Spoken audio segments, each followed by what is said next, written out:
surrender to my old way of thinking that have got me into trouble. My thinking had got me into, first it had got me into burnout, isolation, addiction. I lost all my healthy habits. I was overweight, I was eating poorly. So that was what I did. And then with that, once I was empty, it was about finding my purpose. It was about finding a new way of living and a new path forward.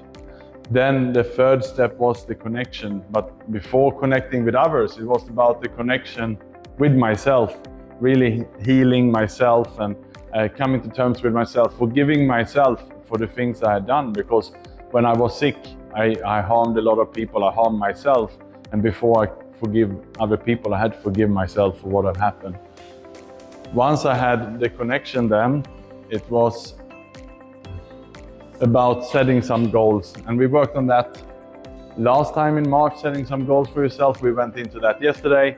Today we go one step further in regards to goals, and you have a workbook where you can...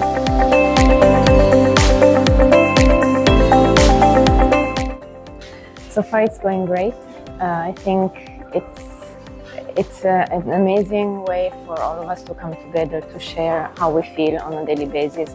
But also it's a very good reminder that sometimes the simple things that we do every day are the big things that push us forward in our life.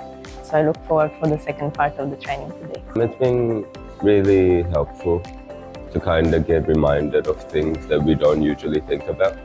So yeah, we kind of get caught up in our own little world, professional and personal life.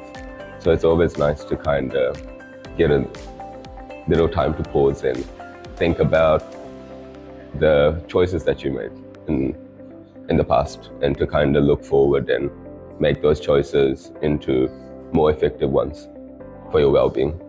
So it's been really... It was refreshing, and it was also, I believe I have learned a lot.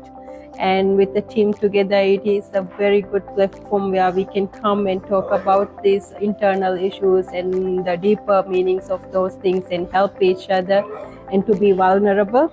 This is an area where we, at the top level or the leaders, they don't usually want to share and talk about.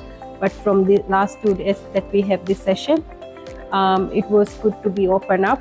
And also it gives us ideas and guidance that there are things that we can work and keep on improving. So that was the key takeaway for me.